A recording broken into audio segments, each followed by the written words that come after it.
Olá, eu sou o James Pinheiro e esse é o Advocacy, uma conversa sobre assuntos do mundo jurídico que nem sempre alguém tem tempo ou paciência para explicar.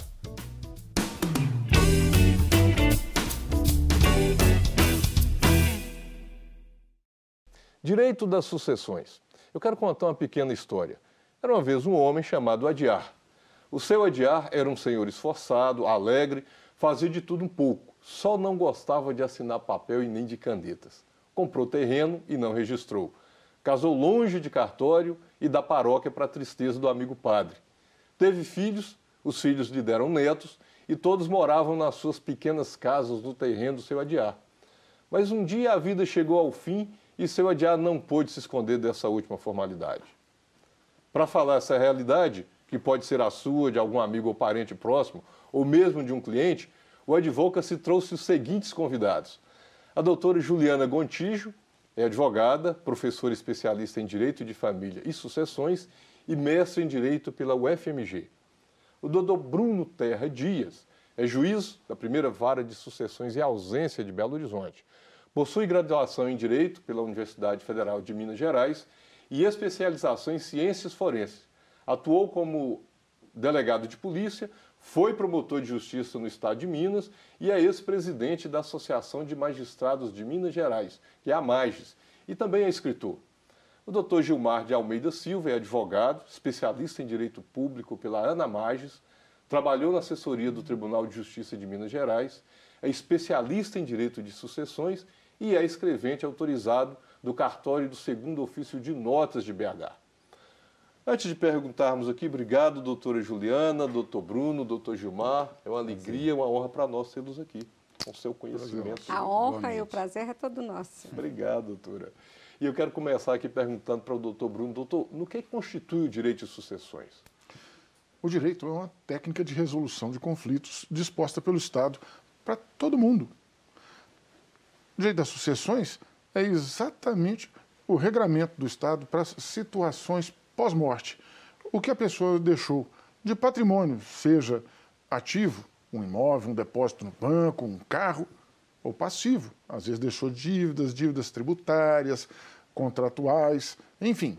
O direito das sucessões vai regular como apurar esse patrimônio no ativo e no passivo, pagar o que tiver de ser pago, tributar se houver saldo positivo e distribuir entre os herdeiros, sejam eles filhos, netos, bisnetos, pais, avós, cônjuge sobrevivente, companheiro sobrevivente, enfim, nas diversas hipóteses que a lei fixa em que uma pessoa sucede a outra. Sucede como? Assume aquele patrimônio que foi deixado por quem morreu. Doutor Gilmar, que coisa complicada, né? Ou não? Mas são situações da vida, né? Como a propriedade, os bens está vinculado a uma titularidade, que é uma pessoa, com o falecimento dessa pessoa, você tem que destinar, então, aos novos titulares. Esses bens, então, passam a ter novos titulares. E a vida segue, né? Vamos passando os bens para frente e assim por diante. Não, e também pode parecer até complicado, né, doutor? Mas nós lemos ali uma historinha aqui no início, parece simples, mas à medida que o patrimônio vai aumentando, as obrigações, compromissos, e a família também vai ficando maior e de formas diferentes de composição, isso vai se complicando. E aí o direito precisa realmente trazer uma regulação sobre isso, né, doutora Juliana? Com certeza. E hoje, cada dia, com mais variedade até de direitos e efeitos. Hoje nós temos até as questões aí de direitos, as senhas de Facebook, de Instagram, essas coisas todas em discussão. Pois é, agora a senhora colocando coisas tão atuais, assim, o direito tem que ir atualizando também, sim, né? Sim. E o direito de sucessões também teve alguma atualização, uma mudança mais brusca, assim, mais recente? Vem se atualizando constantemente, né? Nós viemos da tradição portuguesa, né? Quando o nosso Código Civil adotou a ordem de vocação hereditária, que é isso, né? Esse bicho. A ordem de vocação hereditária é a ordem estabelecida pela lei com que as pessoas são chamadas a suceder. Então, tradicionalmente, todo mundo aprendeu, né? É chamado primeiro a classe dos descendentes, que são os filhos, netos, depois a dos ascendentes, que são os pais, avós, na falta deles, o cônjuge e depois os colaterais. E o que Essa que são? era a tradição. E o que são colaterais? Colaterais são aqueles parentes que não vêm da linha reta, então... É do lado, né? É, do lado. São os tios, sobrinhos, né? Irmãos também são colaterais. Então, a gente tem... eu perdi.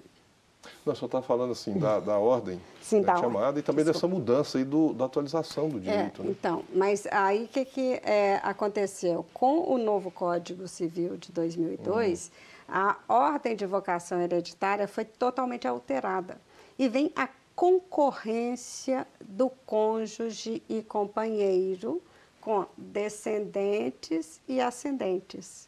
Então, agora não é mais uma classe isolada. Agora tem essa concorrência. O que isso significa? Exemplificando para ficar mais fácil. Se eu sou casada e meu marido falece, eu vou dividir meus bens como herdeira juntamente com os meus filhos. Então, eu estou concorrendo com ele como herdeira, tá? E isso trouxe uma consequência muito grande, porque alterou toda grande, né? a organização do direito sucessório, né? Trazendo muita polêmica, várias correntes do Superior Tribunal de Justiça sobre quais bens que tem concorrência, que não tem, que entra como meira ou como herdeira, ou cônjuge e companheira. Então, só um esclarecimentozinho aqui, bem rápido. Assim. Então, aquele velho conhecimento, entendimento que os filhos são herdeiros e a esposa é meira. Não é mais assim exclusivamente, não, né? Ela pode ser herdeira complexo. também. Essa concorrência é bem complexa, né? E estabeleceu uma situação de conflito dentro de casa. Curiosamente, a norma de direito pretendendo atualizar, antigamente nós tínhamos os filhos, na falta dos filhos, os pais, né? E só depois deles o cônjuge sobrevivente, e havia discussão se seria o cônjuge ou se havia quem preferisse que fossem os irmãos, mas era só essa discussão. Agora não. O cônjuge sobrevivente pode ter uma disputa judicial com o próprio filho ou filha. Isso traz um ambiente desfavorável à preservação da própria família, se não houver muito cuidado dos advogados e dos juízes, especialmente nas audiências, para evitar que uma disputa patrimonial destrua uma família. Uma família, é verdade. Eu não sei até que ponto que estávamos preparados para essa concorrência, não, viu, doutor James? Eu acho que a tradicional a gente já tinha absorvido muito nessa concorrência. Eu acho que trouxe uma complicação a mais para o direito sucessório. Mas a senhora atribui a quê essa mudança, já que talvez a sociedade não tivesse, ou até mesmo os operadores, nesse mesmo momento, o que a senhora atribui a essa mudança na lei? É uma mudança meio radical, digamos assim, ou não? Ela foi introduzida bem ao final, assim, da elaboração do novo Código Civil e muito direito importado, né? Então, vem de outros sistemas jurídicos que têm esse favorecimento de cônjuge, até porque eles têm um sistema em que o regime de bens mais comum é o da separação de bens. Então, para eles fazia mais sentido essa concorrência. Para nós, que já temos o regime da comunhão parcial, essa concorrência nem sempre está fazendo tanto sentido. Agora, a senhora está falando de legislação. Como que se dá isso, doutor? Por exemplo, direito de sucessões em outros países, como que se dá? É parecido, é muito diferente? Olha, influenciando o nosso? Nós temos tantos sistemas de direito e de direito sucessório quanto são os países. Então, é só imaginar aqui muito rapidamente. Vamos pegar os dois sistemas dominantes no Ocidente, né? Que são romano-germânico, ao qual o Brasil se filia, que é do direito escrito, né? E o anglo-saxão, que é o direito do costume reconhecido judicialmente, né? E dos precedentes obrigatórios. Nós aí já teríamos uma grande divisão, porque não teríamos similaridade com o direito da Grã-Bretanha e com o direito de 49 dos 50 estados norte-americanos. Só com a Louisiana, que tinha uma colonização francesa, que tem alguma similaridade. Só aí já dá para ver que a discrepância vai ser enorme. Junte-se a isso as questões das tradições. Como a doutora falou, olha, onde o regime comum é o da separação, faz sentido o cônjuge concorrer.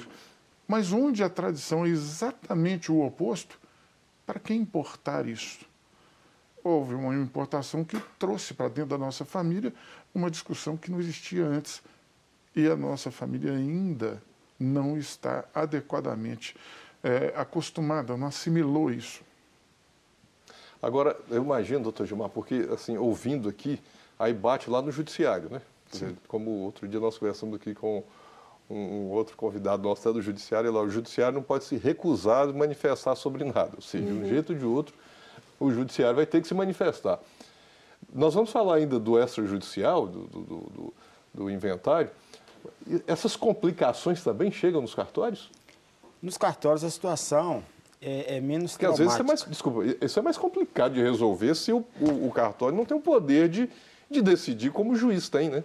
Justamente por esse aspecto. O cartório, nós não temos lide como tem no judiciário. As situações já vêm em concordância das partes.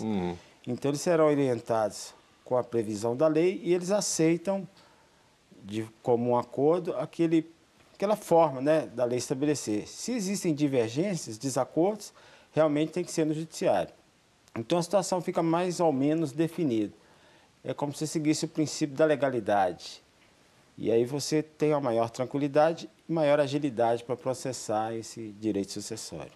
Ou seja, essa discussão toda aí acaba não chegando no cartório, né? Não. Não.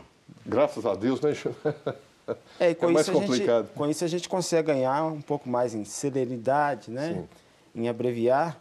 A bem da verdade, isso poderia até refletir no noticiário se os herdeiros e os cônjuges aquecessem, né, com as previsões. Às vezes há uma disputa por bens, por ganhar quinhões maiores, isso que gera uma certa discussão, para adequar uma interpretação legislativa que lhe seja mais favorável.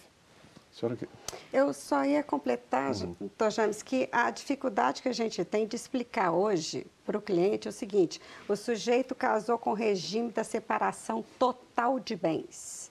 Então, se ele separar, divorciar da mulher, ela não vai ter direito nenhum. Só que pelo direito da concorrência de cônjuge, essa mulher vai ser herdeira dele. Como que você explica isso para as pessoas? nós vamos voltar para o segundo bloco para ver como é que o judiciário e os advogados estão tratando do tema. Mas nós vamos aqui fazer uma pequena pausa para o nosso tradicional café. E enquanto, se quiser saber um pouco mais sobre os serviços disponibilizados pelo Segundo Ofício de Notas de Belo Horizonte, então acesse as nossas redes sociais com a hashtag Pare de Adiar. Nós voltamos já.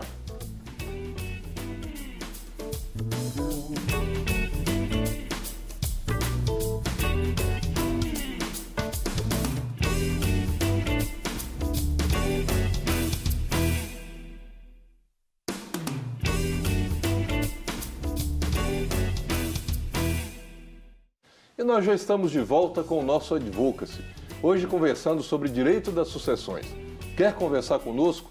Então mande o seu WhatsApp para o número 31 98027 0984. Eu quero começar aqui esse segundo bloco fazendo uma pergunta para o doutor Gilmar. O que é o inventário, doutor?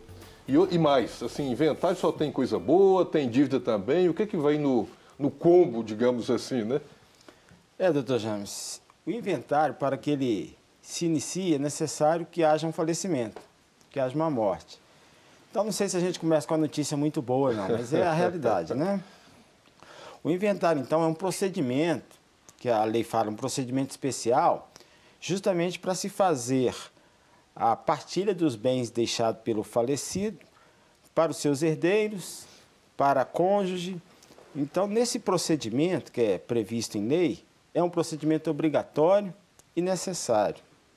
A gente aprende desde a época da faculdade que quando a pessoa falece, automaticamente os bens transferem para os seus herdeiros, o princípio de Saizine, né, que nós chamamos isso, designamos. Só que precisa dessa formalidade do inventário para que possa se relacionar todos os bens, relacionar eventuais dívidas e quem são os herdeiros, para que você possa fazer ali uma partilha respeitando o que a lei prevê e a vontade das partes. Agora, nós falamos aqui no primeiro bloco, assim, até brinquei aqui um pouco, provoquei, que é um pouco complicado, né?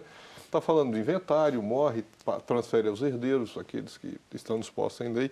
Às vezes é um pouco complicado mesmo, né? Gera algum atrito em família, etc. Agora, só uma perguntinha rápida aqui, doutora Juliana. Testamento, o que é isso? Isso teria o condão, assim, de evitar um certo atrito entre os herdeiros? Assim, o que põe no testamento? O testamento é o ato em que você declara suas últimas vontades. Suas últimas vontades, elas não precisam ser só sobre bens, não. Tá? Então, assim, eu acho muito interessante a gente entender a importância de testamento e parar de ter preconceito.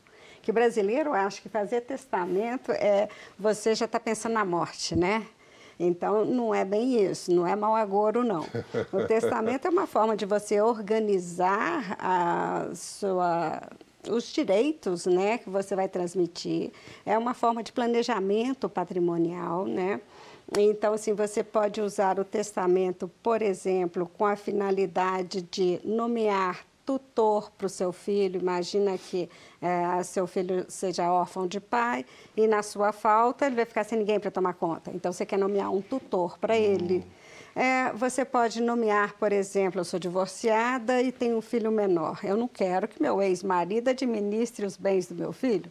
Então, eu posso nomear um curador administrador dos bens desse meu filho enquanto menor, né? Eu posso excluir, por exemplo, os herdeiros que sejam da classe facultativa. Então, o testamento, ele é um ato muito importante. E a lei estabelece que o testamento pode ser cerrado, particular e público, né? Eu, pessoalmente, gosto mais de público, é feito no cartório de notas, né? E ele exige 2 testemunhas. E é importante saber que o testamento não pode ser conjuntivo e nem recíproco. Marido e mulher resolvem fazer testamento juntos. Podem fazer? Não, não podem fazer. Não pode ter testamento recíproco. Então, isso é proibido expressamente pela nossa lei. Eu deixo para você e você deixa para mim. Deixa para mim, não pode haver esse tipo de testamento. É interessante, desculpe interromper, doutora Juliana, que houve uma inovação também que surgiu o tal do testamento vital, né? Que as pessoas fazem. Que é umas disposições que as pessoas fazem também para eventuais tratamentos. Se a pessoa perder a consciência, ficar em um hospital, não gostaria de ser tratado de determinados procedimentos, ressuscitação e outras técnicas, né? É chamado também, apesar de não ser previsão legal, uma criação doutrinária, que tem até respaldo no Conselho de Medicina, que é o testamento vital, que a pessoa determina como será um eventual tratamento de saúde se ele perder a consciência, né? Eu acho essas diretivas antecipadas de extrema importância e hoje eu recomendo muito para os meus clientes, porque elas podem envolver também as questões de velório, tipo, se você quer ser enterrado, etc, se você quer ser cremado, esse tipo de coisa, mas também, e eu acho que aí é uma importância muito grande delas, é a nomeação de quem você quer que seja seu curador, ou até de determinar a tomada apoiada de decisão. O que é isso? No momento em que você tem um AVC, você está lá incapaz, quem vai tomar conta dos seus negócios? Então, você pode usar as diretivas antecipadas, também chamadas de testamento vital, para essa finalidade. A questão do testamento vital é só para estabelecer a diferença. O testamento, propriamente dito, do direito das sucessões, é uma declaração para surtir efeitos após a morte. O testamento vital não é de direito das sucessões. Sim. É uma declaração para surtir efeito em vida, mas em situações extremas. Isso deriva do estudo da bioética, né? Que eu tenho um famoso livro de 1970, Bioethics Bridges to the Future, né? Que estabeleceu os primeiros princípios bioéticos para que se possa atuar com alguma segurança na medida em que a ciência e a tecnologia hoje permitem mais do que prolongamento da vida, também prolongamento da morte, e isso tem reflexos durante a vida da pessoa. Então, só para extremar, o testamento vital não diz respeito a direito das sucessões. Mas mesmo no caso de direito de sucessões, o testamento não dispõe, não é exclusivamente sobre quem vai ficar com o quê, né? Não, não necessariamente. Não Por isso até que eu usei a expressão diretiva antecipada. Sim. É que naquele momento em que você está capaz, você já faz essas suas determinações. Mas a senhora falou de 3 modelos de testamento, tipos de testamento. Isso. O público, Público, o cerrado e o e o particular. particular. E o que é o cerrado e o particular? O cerrado também ele é feito em cartório de notas, ele é cozido e selado. É um testamento que foi usado muito quando era a forma de reconhecimento de filho adulterino, muito antes da Constituição Federal de 88, que nem existe mais. Então, o testamento cerrado perdeu muito assim, a utilidade, porque qualquer vício no lacre ele é invalidado. Era de um sigilo extremo, né, Extremo. doutora? Então, assim, é um testamento que eu diria em desuso. O particular, ele vai exigir 3 testemunhas. Em tese, deve ser manuscrito, mas pode ser digitado, a pessoa deve ler e 3 testemunhas devem acompanhar aquela leitura do ato.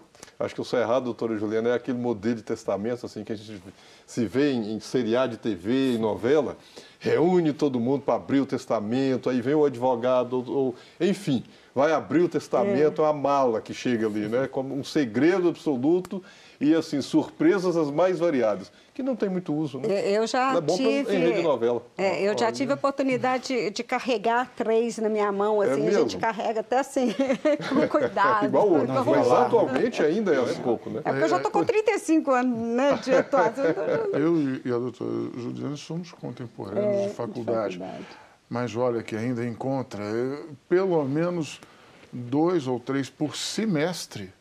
Eu faço a abertura cerimonial em audiência, ainda tem. É mesmo. Tá vendo? Mas a coisa mais antiga, resquício mais... Não? Não. Para mim é uma novidade. Acontece. Não é tão comum, mas 2 a 3 vezes por semestre, né, é feito. Como a doutora disse, o cozido é no sentido de costurado. Né? E o selo do cartório é aposto nos pontos de costura e tem que ser quebrados. A formalidade, né? Curiosamente... Não, desculpa, e na época dessa tecnologia, que você tem tanta forma de, pelo menos assim, se dias de segurança de tecnologia, que poderia fazer isso, ficasse inacessível, etc.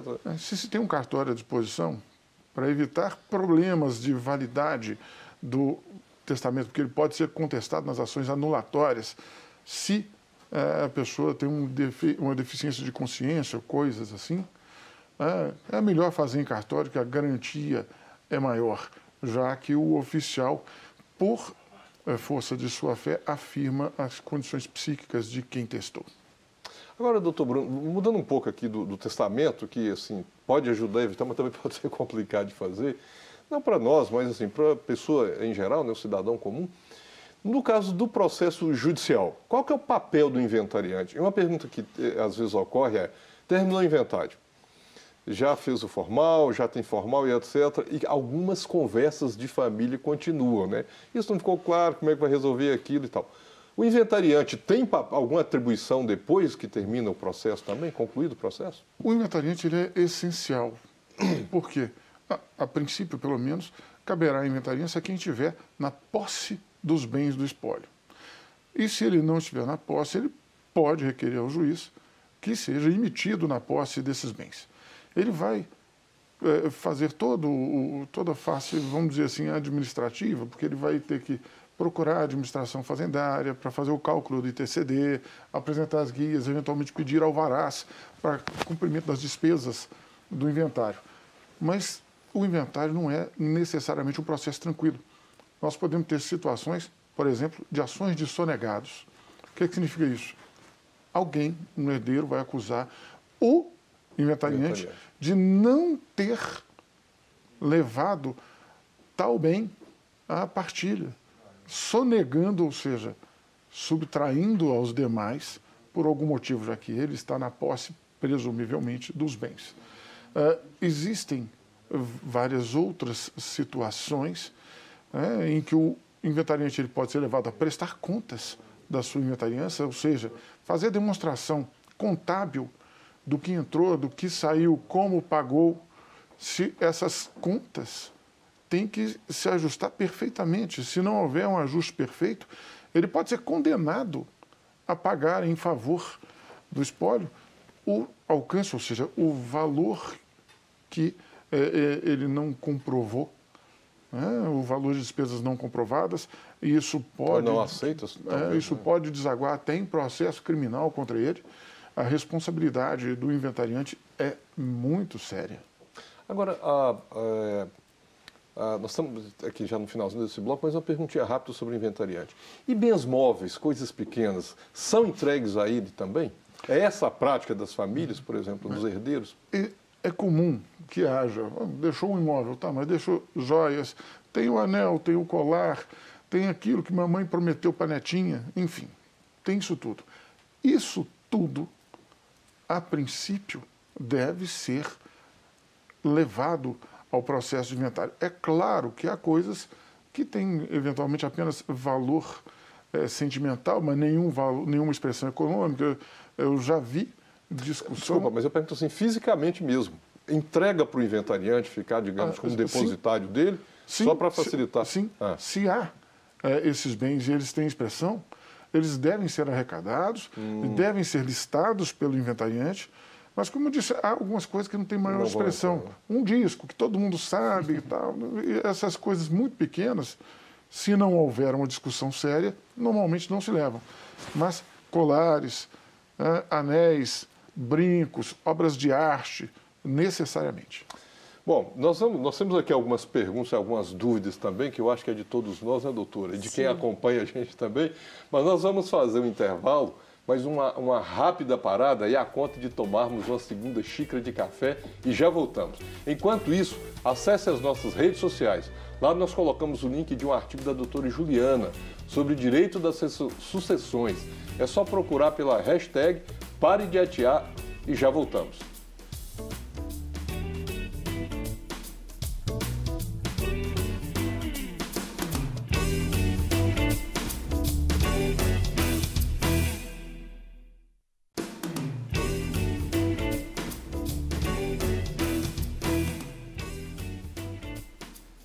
E já estamos de volta conversando sobre direito das sucessões. Lembrando que todos os nossos programas estão no YouTube da Rede Super. Acesse, assista e compartilhe. E sinta-se à vontade, pois o Advocacy é nosso. E eu quero começar aqui esse terceiro bloco perguntando para o doutor Gilmar. É possível o inventário extrajudicial, doutor? E o que é isso, né? Sim, doutor James, é possível. Desde 2007, houve uma alteração legislativa, que é esse processo de desjudicialização de alguns procedimentos. Os cartórios têm possibilidade de fazer algumas, e uma dessas possibilidades é o inventário. Existem umas circunstâncias para que possa serem feitos. Não existir menores ou incapazes, né? As partes estarem de comum acordo e também não existir testamento. Esse último item, que é não existir testamento, tem sido um pouco flexibilizado. Talvez o doutor Bruno possa até nos falar alguma coisa, porque se o testamento estiver regular ou for nulo, poderia propiciar que ele fosse feito extrajudicial. O inventário é obrigatório, mas a sua forma pode ser optada pela parte, quando ela tiver essa possibilidade, de fazer ele judicial ou extrajudicial. Mas qualquer um pode fazer, por exemplo, se tiver menores envolvidos. Pois é. Pode ser feito inventário se um não, herdeiro com for menores, menor? Não pode, incapazes, né? não. Tem que ser todos maiores, capazes, estarem de comum acordo. E essa questão da não existência de testamento, que tem sido um pouco flexibilizada. E bens móveis, imóveis, quaisquer tipos de bens podem aí ser os feitos? institutos se equivalem, seja ele judicial ou não, independente. O que você processa judicialmente, você poderia fazer extrajudicialmente. Inclusive quanto a herdeiros. Isso. Existindo herdeiros que serão habilitados dentro do procedimento de inventário, segue-se as regras, né, da legislação que aplica-se tanto ao judicial quanto ao extrajudicial. Pois não, pode falar. Aí se faz Existem algumas normas próprias, né, dos cartórios extrajudiciais, que é um provimento, mas sempre atento ao que diz o Código Civil. Agora, no caso nosso, assim, só para a gente deixar claro, mas qual cartório que, se alguém quiser fazer o inventário, procura? Qualquer cartório? É um cartório de notas. De notas, né? Qualquer cartório de notas, que a atribuição é do cartório de notas. Ah, ok. Agora, há o direito de escolha onde quiser, não é? Porque você não fica vinculado, igual no inventário judicial, que você tem a competência vinculada ao foro de residência do falecido. No extrajudicial, você escolhe qualquer lugar da federação. Qualquer lugar. Agora, já aproveitando, a senhora mencionou aí, e nesse caso, assim, tem que seguir as mesmas regras para o judicial quanto a herdeiros. E quem são os herdeiros, doutora? Olha... Que vai também influenciar lá no extrajudicial, né? Com certeza. Os herdeiros, eles podem ser os herdeiros chamados legítimos ou os testamentários. Legítimos são aqueles estabelecidos por lei, quando a pessoa não deixou testamento, testamentários quando a pessoa fez testamento e instituiu herdeiros. A pessoa no testamento, ela pode instituir herdeiros ou legatários. Qual que é a diferença entre os dois? Eu instituo herdeiro quando eu instituo alguém que vai herdar dentro do universo de bens. Então, quando eu deixo uma cota parte dos meus bens para alguém. Então, dentro de toda a herança, uma parte indivisa eu deixo para aquela pessoa. Eu instituo legatário quando eu instituo alguém que vai receber bem a título singular. Ou seja, eu deixo um imóvel para fulano de tal. Nessa forma, eu estou instituindo um legatário e não herdeiro, tá? A diferença também existe entre herdeiro necessário e facultativo. Necessário é aquele que obrigatoriamente vai receber uma parte dos meus bens. Então, esses eu não consigo tirar da minha sucessão, né? Tem a exceção de indignidade, de deserdação, que são exceções a esse princípio do herdeiro necessário. Eu posso, ao máximo, reduzir o direito dos meus herdeiros necessários. Como? Eu posso dispor de metade dos meus bens para quem eu quiser. Isso significa o quê? Herdeiros necessários recebem, no mínimo, metade dos meus bens. E eles vão dividir entre eles. Os herdeiros facultativos, eu posso excluí-los por testamento. Os herdeiros facultativos, eles são os colaterais, que são irmãos, né, tios e sobrinhos. Quanto aos companheiros, eu vou deixar para o doutor Bruno falar. Não, que eu já vou provocá-lo para o sinal. Pronto. Não, mas é porque, assim, tem diferença em se tratando da união estável do casamento, quando nós falamos de direito de sucessões, doutor? Olha, esse é um problema que o legislador do Código Civil de 2002 criou com um programa só para isso aí. Né? Por quê? Pegando um gancho no que a doutora Juliana já tinha falado, a comissão que elaborou o Código Civil foi nomeada em 1969. Elaborou e entregou o projeto para o Executivo em 1973. O Executivo encaminhou para o Legislativo em 1974. E o projeto ficou ali de 74 a 2001, sem andar muita coisa. Em 2001, deu uma febre legislativa que foi comandada pelo então senador Antônio Carlos Magalhães, que queriam um novo Código Civil. Tá certo. Só que nesse tempo, entre 74, apresentação pelo Executivo, e 2001, nós tivemos a Constituição de 88, que lá nos artigos 226 e 227, alterou radicalmente o direito de família e, por extensão, também o direito sucessório. E aí vem o legislador, na pressa de 2001, né, não teve tempo de olhar isso adequadamente e colocou lá o artigo 1790, estabelecendo uma diferença entre união estável e casamento, que não existia na Constituição. Resultado, o Supremo Tribunal Federal recentemente declarou a inconstitucionalidade desse artigo, mas vejam só, demorou de início de vigência do Código, que foi 11 de janeiro de 2003, até 2017, demorou 14 anos para dizer que era inconstitucional e as sucessões acontecendo. Não é? Resultado, o que se tem a partir da decisão do Supremo? Né? O Supremo consertou, em parte, porque não teve condições de apreciar todos os aspectos, o que o legislador fez. Por quê? Porque nós tínhamos uma situação em que o convivente ficaria, ao contrário do que a Constituição diz, numa situação às vezes inferior, às vezes superior ao do casamento. Isso não poderia acontecer. O convivente foi elevado à condição, então, de herdeiro, tal qual o cônjuge. A grande pergunta agora é: herdeiro necessário ou facultativo? Conversávamos eu e a doutora Juliana, ela dizendo, olha, para mim é facultativo, por tal e qual motivo eu disse para ela, para mim não, já que essa matéria do direito de família foi elevada a grau de Constituição, a intervenção do Estado se fez em maior profundidade, para mim não é facultativo. Enfim, essa discussão ainda vai acontecer, ainda não se esgotou, mas melhorou alguma coisa, né, da dificuldade do artigo 1790. Ou seja, direito de sucessão não é tão simples assim, né?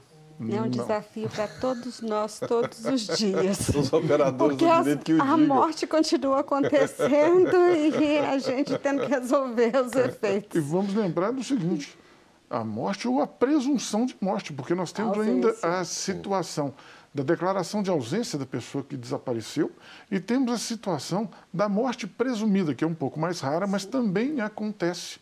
E outro dia mesmo eu tive que apreciar um caso desse, de uma morte presumida de uma pessoa que morreu durante um surto de tuberculose nos anos 40. Né? Nossa. Mas não era pessoa desaparecida, interessante, mas que foi enterrada como indigente, não havia nenhuma prova de que ela tinha morrido. Né? E teve que se fazer, então, esse processo para declarar a morte presumida, para se poder fazer a sucessão, porque os inventários da família inteira estavam todos presos a essa situação.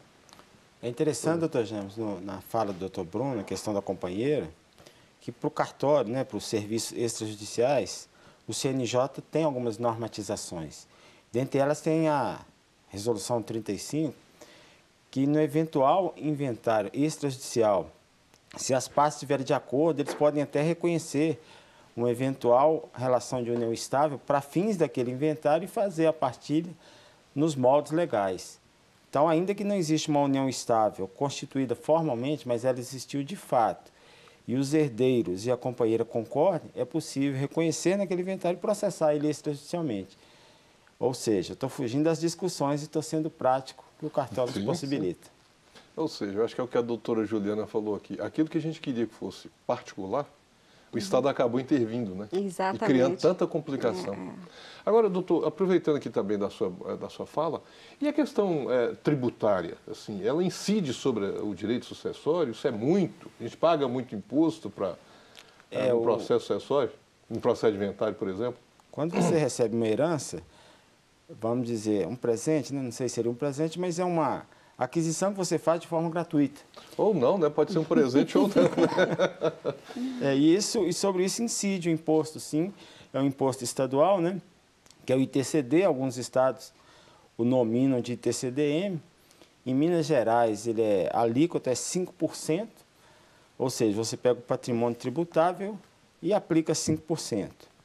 A informação interessante é que no estado de Minas, se você processar isso mais rápido, ou seja, até 90 dias após o óbito, você tem uma redução, né, um desconto lá para pagamento desse imposto.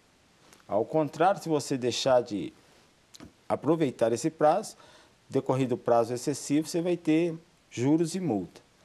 E como eu disse, por ser um imposto estadual, isso varia, né? Nós temos estados da federação né, doutora Juliana? Que cobram 8%, né? Porque a Constituição Federal... Uma notícia ela deu aqui, que deve subir. Isso, a Constituição Federal, ela estabelece hoje de 1% a 8%, e isso tem variado. Então, o Rio de Janeiro, por exemplo, como quer aumentar a arrecadação, já subiu de 4% para 8%. Nós já estamos fazendo um planejamento, porque a gente prevê esse aumento aí em breve. Então, a gente já está antecipando muita partilha aí em vida, para aproveitar o imposto atual. Agora, doutora, mudando um pouquinho de assunto, previdência privada entra também no inventário? Olha, a previdência privada é muito interessante porque ela não é direito sucessório. Na minha opinião, ela é direito obrigacional. O que é direito obrigacional? Ela advém de contrato. A equivalência da previdência, ela é com o seguro. É como se você constituísse um seguro. Então, por isso que ela, em tese, não entra em inventário, tá? No entanto, a Secretaria da Fazenda do Estado de Minas Gerais, ela tem tributado com ITCD as previdências privadas. Estava discutindo isso com o doutor Bruno. O doutor Bruno falou assim, isso é legal. Realmente, a previdência privada não se caracteriza como direito sucessório e a tributação deverá ser questionada. A OAB tem legitimidade para isso, como instituição. Eu imagino que ela questionará isso porque fica uma situação esdrúxula. O juiz não leva em consideração, porque isso não é matéria sucessória. Portanto, isso não vai para a partilha.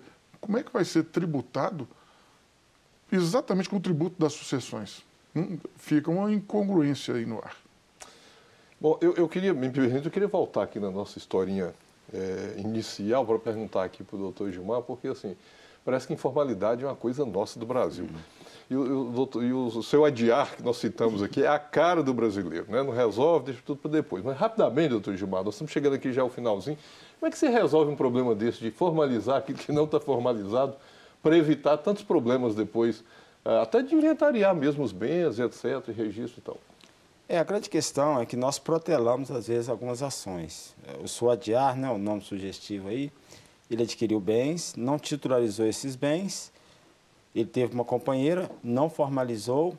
Então, essas questões que vão ficando pendentes, uma hora tem que se equacioná-las justamente para poder destinar quem é de direito. Porque, mesmo na união estável, quando você adquire um bem, se você já está em união estável, se você formalizou, vai se respeitar o regime que você optou. Caso não tenha optado, o regime legal previsto no Código Civil é o da comunhão parcial. Então, essa companheira, dependendo da situação, pode ser herdeira, pode ser meeira, dependendo da aquisição, da época da união estável. E os filhos, no exemplo, falava que ele tinha filhos, teve netos. Há princípio de direito à sucessão que uma classe, se houver ali um representante, exclui os demais. Ou seja, se ele tinha filhos, netos, né, esses filhos herdam. Os netos, enquanto os pais forem vivos, não chegariam até eles. A não ser que um dos filhos dele fosse morto, e aí eles seriam sucessores por representação. Então, as questões práticas, realmente, às vezes, você tem que regularizar. Você, às vezes, tem que fazer a escritura para passar aquele imóvel para titularidade, ainda que seja do falecido, para, posteriormente, se processar o inventário e ver quem tem direito. Sem se esquecer sempre que o fato gerador de todos isso é a data do óbito. Você tem que analisar a situação na data do óbito. Ok, são muitas perguntas e aí eu deixo uma pergunta para você que nos acompanha de casa, né? Qual que é o seu advocacy, né? Nós temos tantos problemas legais, culturais e etc. Eu quero agradecer aqui, obrigado doutora Juliana, doutor Bruno, doutor Gilmar, agradeço muito a participação de vocês. Nós chegamos aqui ao final de mais um Advocacy e aqui queremos terminar com um pequeno texto da poesia Felicidade, do livro Ortografia Amorosa, do Dr. Bruno Terra, que é o nosso convidado aqui hoje, né? É próprio de tudo, quando disse o compromisso com a pura verdade. Outro não diria, com a mesma sinceridade, que sua felicidade há de ser minha herdade. E é que essa conversa que tivemos possa estimular você a pensar no futuro, na necessidade de mexer em assuntos que estão em aberto e, se precisar, estamos aqui. Até o nosso próximo programa.